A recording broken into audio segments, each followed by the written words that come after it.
Welcome to Carolina Sculpture Studio. My name's Clint Button, and I'm a granite sculptor. Welcome to video number 125 of the Virtual Stone Carving Apprenticeship. I understand that numbers are just numbers, and it doesn't matter if I do 2 videos or a million videos. It's just the next video, but I'm kind of in disbelief right now. This is video number 125 of the Virtual Stone Carving Apprenticeship. 125 videos. My goal with this has been to capture information that may be out there, but that isn't being recorded, that isn't being archived, that isn't being done, demonstrated by someone that's doing it, for an income, for a living. Not an art project that's just kind of gets done whenever, but one that you're working on a schedule and trying to meet everything. This one's a little unique. I should have had it wrapped up a while back, but we've got some allowance on time. We've had other projects that had to sneak in around it, and this has been a unique opportunity to capture a lot of information on this specific job, of everything we did with the base, showing you about all kinds of finishing work, rock pitch, setting up, doing scotias, margins, polishing, everything. And now this, where we're swinging compasses and doing it. So I'm pretty excited. I'm pretty humbled. It's a unique opportunity, and we come to the understanding there's some people that are actually, trying to work their way into the industry that find these relevant, because other people won't tell them everything as openly or as freely, and so that means a lot to me that we can make this happen. So I want to talk. I mentioned yesterday, as we're pointing this, the last few videos I talked about it, how we're not going to undercut this arm, the forearm here where she's got her hand up on her chest. We're not going to undercut this detail and define it yet, or cut above it extremely close yet, because when we stand it up, we'll evaluate it and we'll have a different perspective and see how it demonstrates, see how it looks. And part of that has to do with how we're going to register or index the portrait face, the portrait bust. And I did a clay, earlier on I showed you how to do a clay bust, and we just did a fast, quick bust. And then after that, of course, it never fails, we made an offer to the customer, to the patron, that it would try to do somewhat of a family likeness, not a portrait of the face of anyone in the family, but a likeness, so that it looked like it was an angel that belonged with that family. And so we got, of course, after I said they didn't want to do it for a long time, and then after I had a model finished, they said, hey, here's some pictures, check it out. So I put it aside and reworked it some, and didn't get it cast before the heat of summer one, and it fell apart. And so I've redone it for the most part, got to work on the hair, and then I'll cast it. And it's up in the air conditioner in the office, so that it's not out here getting stressed by the heat in the summertime. But the way I was trained, taught, told how to do that was that you would produce the bust, and you would produce as you lay your heads out, when you do however many heads tall something is. And I've done her at just a slightly over 8 heads tall. She's 5'6", which is, and 5'7" now. It's going to be 5'7", and 5'7" is 60 inches plus 7 is 67, and 8 heads tall. If the head was 8 inches, would be 64 inches. So her head's going to hopefully err on the sides of being smaller as opposed to bigger. That's usually the safe direction to go when you're doing something like this. You tend to make the head a little bit smaller. That head, I measured it out. The head on the Mary in the back is a little under 8 heads, well, a little more than 8 heads tall. She's the head and the way she's standing and everything, it scales out to where she's you know, the head's not quite 1/8 of the overall height. So I've got her head around 8 inches, and so she should scale out pretty well and look good. But in order to index that onto this model, onto this job, once we cast it with plaster, we've got to align it with both the vertical height from the joint and front and back as to how it relates to the rest of the figure. And then we've got our center line to go as a reference. And her head's tipped and rotated to try to animate her a little bit versus having her ramrod straight with, you know, a piece of rebar sticking up her spine. It just doesn't look as good. So the way I was trained to do it is that you produce the bust, and one head height is the head, obviously. The second head height is right at the nipples, right across the chest, right at the nipples. And so if you produce your figure and you produce the height that you need, you have that here as we enlarge it, and we've still got that height. I'm going to take the camera over here in a minute. We'll talk about it on the model. But we've got to produce enough detail in here that we leave enough room. We produce basically where her nipples would be, whether it's underneath an element or whether it's the actual surface. And that's where we're going to put 2 feet of the pointing machine, and the other one we can index it on the center line and offset it however we want on the head, you know, or bring it back together. Because even if the model's in a different orientation, we can put the pointing machine straight up and down, or we can tip it. Either we can move it one way, the other way, we can rotate it to where it turns like this or turns like this, or tip it in or out in order to orient that head the way we want it to do. So that's why I'm talking about leaving some material. But let's move this over and we'll try to explain it.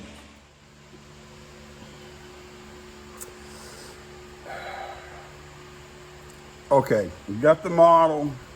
We've shot this point on the shoulder that we just shot yesterday is right here. Okay, so we've got that, and that area is all right. We've got hair here that we, you know, this will be determined by the one-to-one model, the bust model that we're working. And I'm producing it to about this level right here. You see just the top of her cuff and her hand, and then her head. I've got to produce basically a nipple leveled point right in here and right in here. And then we're going to duplicate those as foundation. Those will be foundation points, okay? And they won't be, I don't have to set a nail in this job because we're not going to be pointing from them, okay? These are just points we're shooting. We'll have to mark them well so we don't mix them up on the job. But we don't have to do anything in terms of denoting that beyond just putting a dot on. Then I can point her hand and her head very accurately from that one-to-one model. I can model the hand in great detail, you know, I mean, the way it needs to look, and then I'll actually point the hand with a pointing machine, and I'll go up over. So as I rough this out, I'll leave a block of stone here. I'll leave this mass of stone to produce her hand, her neck, and then to point her face. Now, the way this center line goes, it goes approximately right up through here. This is how it sights between this mark right here and here. So I've got the figure, and she's got the top of her head is almost exactly there. So if anything, her head might shift up just a tiny bit to keep that maximum height of 5'7" or 5'6", which is what the original job was, but we're placing this where we want. So this all goes back to what I said about not defining this or cutting away below, because we may have to shift this arm just slightly in order to get great agreement with this hand. And until we cut this hand, it's just not smart to cut this off, because we could deal with this down here if this ends up being, you know, a little bit. But if you cut this off and all of a sudden our arm goes up here and then it's got this crazy crank bend to get up here so that we've got room for her hand, it's going to look like these rubber arm Chinese jobs where they're reaching over a heart and the arm just follows it like a spaghetti noodle. We don't want to do that. We want to have a very nice defined, from this elbow, we want to have enough material there that we can define what the bones in the arm, you know, radius and ulna, I think is what it is, in order to have those bones right there so that they look like they're actually real. And when I put the clay together, we try to make sure to put the form together and then put the drapery over it so that there is volume. You'll see a lot of people that, it's been my experience when I work with people that are just carvers and they look at a model and they just carve. They're very apt to have some amount of discord or lack of agreement with a surface and the structure under that surface that creates that exterior detail. And it's really important that this arm looks like it's under drapery and that this drapery looks like it's over an arm. And I got to be careful not to make her with, you know, my big thick arms. She wants to look like an angel. It's all delicate. She doesn't need to have my stumpy hands. And that's one of the real problems when you start carving, is that your point of reference is what you look at every day.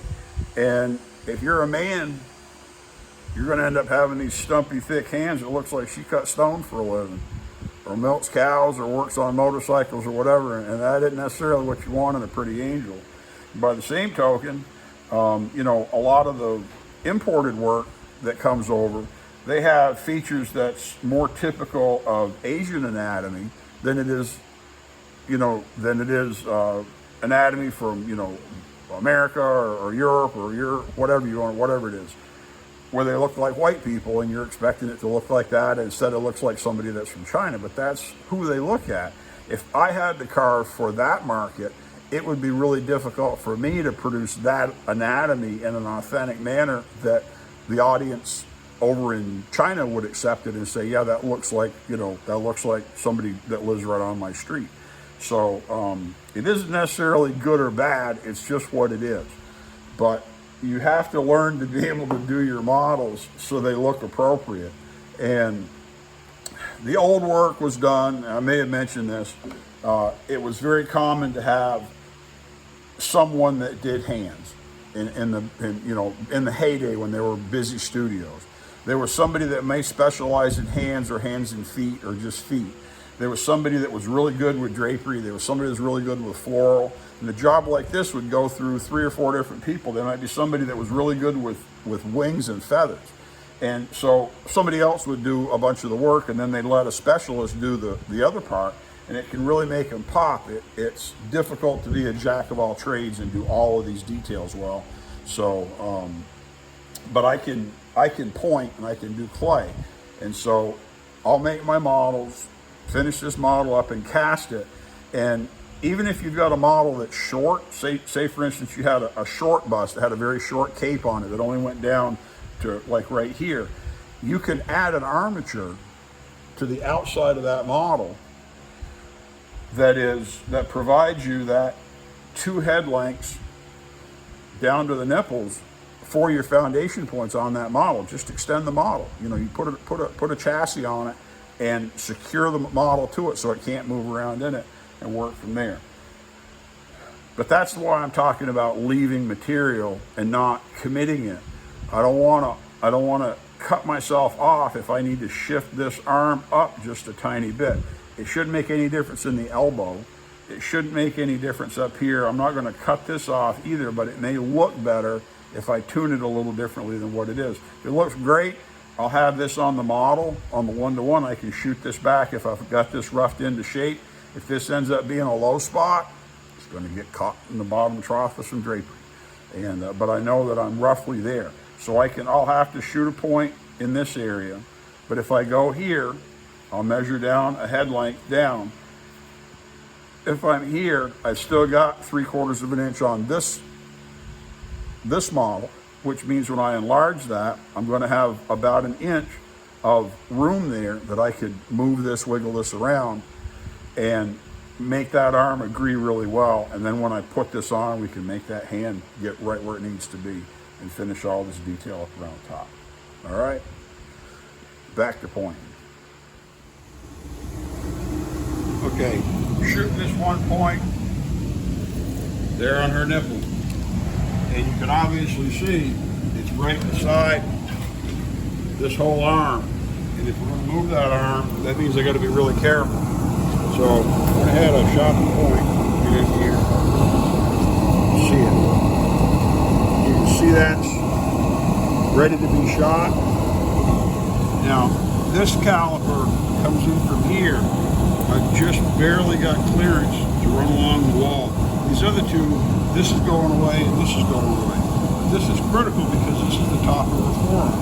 So by keeping that wall really vertical, pretty much you see where I scribed it, mark the line, and I cut right straight down on that line, and I just made enough clearance as they approached to advance this down because it's not going to change a whole lot. Actually, it's going to retreat.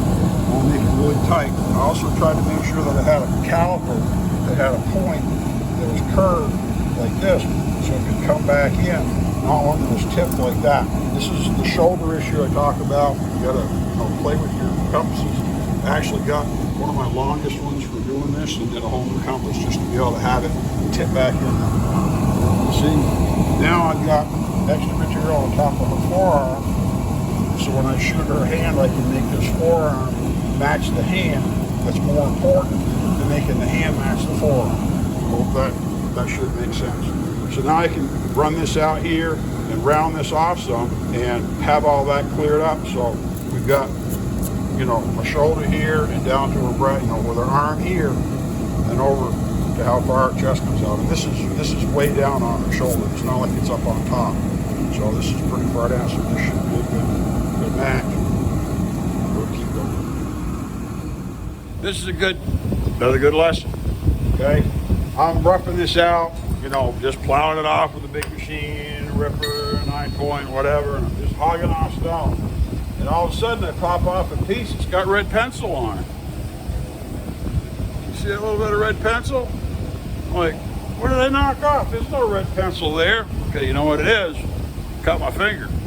You gotta be careful. It's not as big a deal here, but blood will really stain a stone. I mean, it'll stain it. You gotta carve it off, get it off there as soon as it gets on because it'll stain your stone. And it's not as critical here because we still gotta take off, just thousands of, 1,000-pound or more of stone, a lot of stone.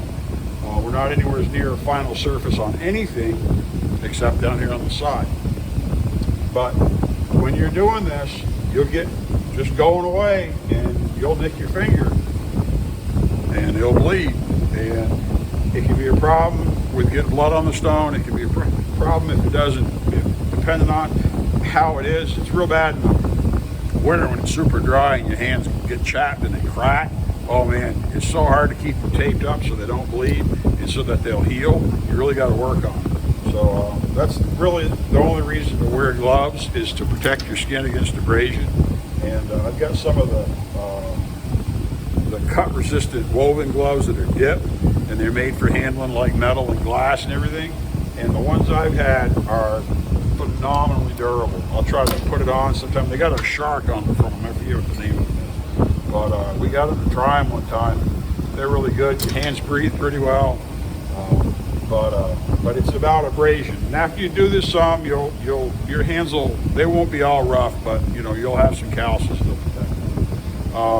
I also wanted to back this up, see if it shows. All this work we're doing now, we've surrendered all kinds of reference material up here and all that.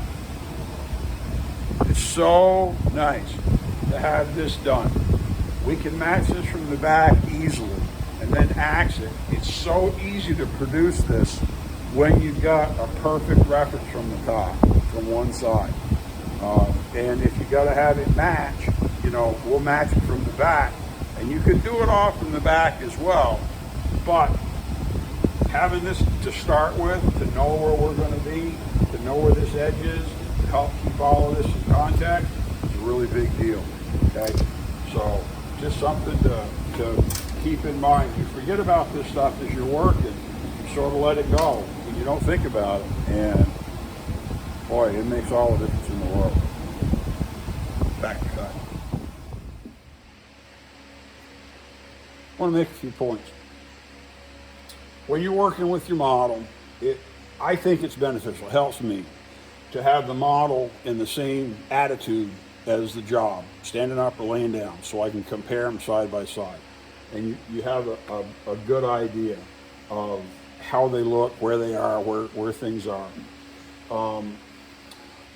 And you'll shoot points, like we did this point, on her nipple. And from that to the top of the stone's nothing, so I can clear that right off. We did this point on the front of her shoulder, right in here. You know, it's on this side, but right up on top here. And from there to the top of stone, there's nothing. I can clear that all off.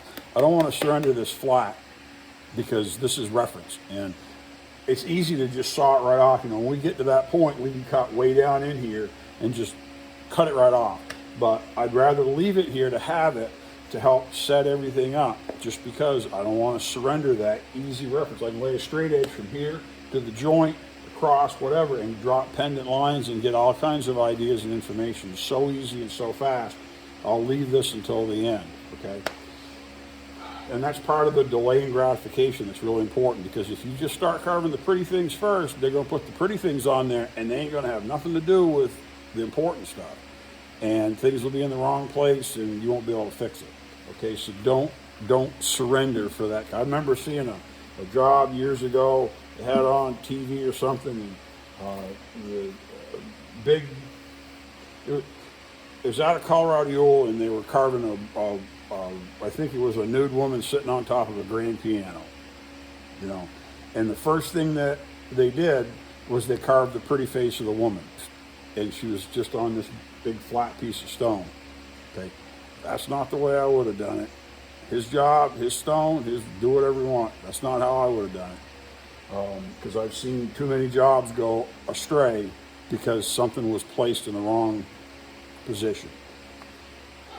As you're looking at this, sitting here, this is a phenomenon. I want to. It'll make a lot of sense. I just want to point it out. One of the things nobody said it. I never thought of it, but yeah, it makes total sense. These 2 points, they look pretty far apart on the job, okay, between the front of her shoulder, you know, we're on this side, but the front of the shoulder and that nipple, okay, those 2 things, they look like they're this far apart over there on the job. And you'll get concerned, you'll get confused, because you would think, well, I enlarged it, they should be a lot greater distance apart. Okay, watch this. I'm going to go over here just with my fingers, and I'm going to take that measurement. That's how far apart they are. Over here on the job,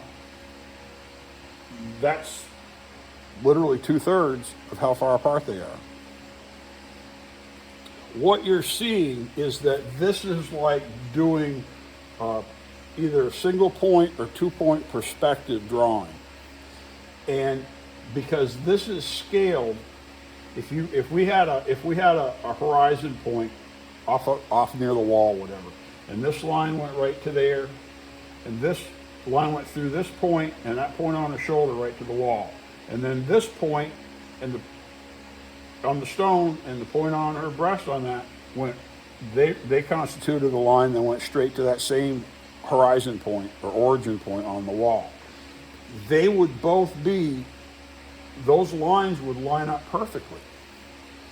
And that's something that you have to learn about when you're doing 2-dimensional work in your drawing, especially if you're scaling stuff in the background of your carving. It's important to understand perspective like that, because you're going to have points at the back where these lines go into the center, and you're going to have detail where they go like that to each side and all the way across that back, and everything should should line up along those lines for perspective. And I'm not, and you can buy books on how to draw that stuff and do elevations and everything, and it's really helpful. I think it's really cool. I'm not trained at it. I've got a couple of books that have helped me out a lot to understand it. I still can't just lay stuff out and draw it like that, but I really try to correct it, because if you put figures, say, in the background and you've got something going on in the front and they're not scaled properly as they go back, it's going to look like it's folk work, like it's folk art, and not like it's quality, refined, fine art, or properly scaled, or any of that stuff. It's really going to be stark, and it's going to be obvious, and so you want to try to overcome that. But that's why these they don't look like they're really far apart. They look like they're just as far apart as they are over there, and that's because those lines go back and they end at the same horizon point. They're in perfect perspective with each other. And so keep track of that and think of that. And they may still not be perfect. I'm doing my best. I'm trying it. You got to trust the process and do it right. But honestly, if you think something looks too close together or too far apart, take a pair of calipers or take a divider, put your compass on there and measure them. Go over and hold it up. If you're worried about it, take that measurement, swing it on the triangle, put it over here, and it should line right up and be right on the money. So, but that's something that can, you'll feel like they're supposed to be a lot further apart, and you'll worry about it. They should look like they're the same distance apart, because this is in perfect perspective. Okay? So, if you don't know, now you know. Maybe you heard that song. But that's what it should look like. So, but let's go up and check this video, see how long it is. All right, I think we've got enough to wrap this video up.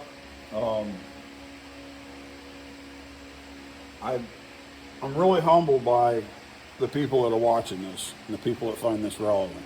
I'm really amazed at the opportunity to be able to be the one that is capturing this information.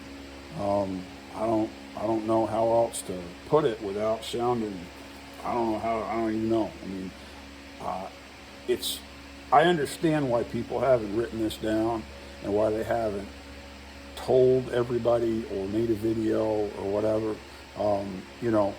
The reality is, everybody keeps saying, hey man, you ought to you should, what are you doing this for free for, man?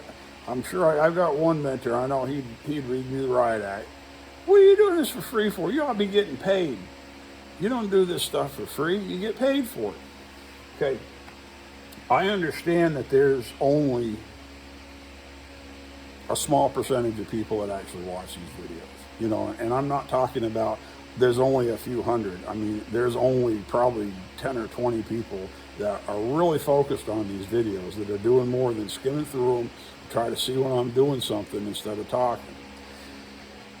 The reality of me doing these videos and then having to maintain inventory, and this is part of business. You got to think about money in terms of business, how you make money, how you get paid, whether you make money or not. Say I produce these videos, even just like I'm doing now, and I sold them through a subscription service. Either whether it was an online access or I sold DVDs or something that I burned and mailed to you. Okay, if I start selling a product, there's management and inventory, taxes, all this other stuff that I got to do. I got to deal with mailing stuff. I got to deal with, I lost mine in the mail, so I got to mail another one. I've got to I got to face the reality that some knucklehead's going to put them online as soon as I put them out there for free. Because I've got other friends who've been through that, and they spent all the money to start producing videos, and as soon as they sold the video, it got posted online and they couldn't stop it because it got copied and copied and copied. And so you don't make any money. And I've done 125 videos for this series to date. Okay, let's just say I sold them for $10 a video. Okay, how many of people are going to buy them and make it worth my while to sell them? If there's only 5 or 10 people that really, do it, there's not going to be any money to be made. It's not worth having to file extra taxes and do it. It's just not worth it. So I'm really excited to be able to have this information out there and captured so it can survive to help somebody beyond me, because my masters, you know, Gary Sassy, Andy Hebert, Giuliano Ceccanelli, Angelo Ambrosini, they gave me so much. You know, other men like Phil Paini, let me mention Phil real quick. Let me explain what I'm doing. And I've touched on this before. This goes into some of the, and I don't think I've told this whole story yet. In Barrie, there's the Italian stone, is what we call it. And it's in Denty Park in Barrie, Vermont. And it's this big, I'll try to put a picture in here of it or something. Big statue of the Italian stone carver. Because there were other statues in Barrie. There's other stuff I got to talk about at some point too. I want to get up there and get some video. But they did the Italian stone, and they put it out there. I got pictures on my website with Giuliano, and Giuliano he's the sculptor of record. He created the model that was duplicated in the stone into the larger scale. And then they came to the point where they accepted the model and everything, and they put it out for a bid so people could bid on the model and bid on the job to actually cut it. And everybody put it out there, and they bid it because it's a job. You know, you're talking cutting a 12-foot statue full round out of granite. You know, that's getting paid. That's a job. So everybody bid it, including Phil. Phil got the job. Everybody was ripped, you know, because they thought they were competitive and they thought they could do things differently than Phil would do, whatever. Giuliano wanted to cut it pretty bad. That was his, you know, because he was the sculptor of record. You know, Phil's name wasn't going to be on the stone. He was just a stone carver. But Phil looked at it in a bigger context, okay? Phil looked at it and realized that this was going to be probably the last big statue in Barrie, because everybody was fading and dying out. There weren't a lot of places to put other big stones, and you know, they probably weren't going to be another big statue. And so Phil bid it for what it would cost to pay my cousin Andy to cut it with him, because Andy was full union. He's always been union. He's a grant cutter, you know, and you don't play games. It's closed shop. Everybody in town that's an employee is full union. And so Phil's going to have to pay Andy overtime because they're going to have to cut it after regular work hours. So he calculated up how long it'd take to do it and put it in for, you know, a fraction of what you'd actually charge to cut the job at the wholesale level, you know, just in general.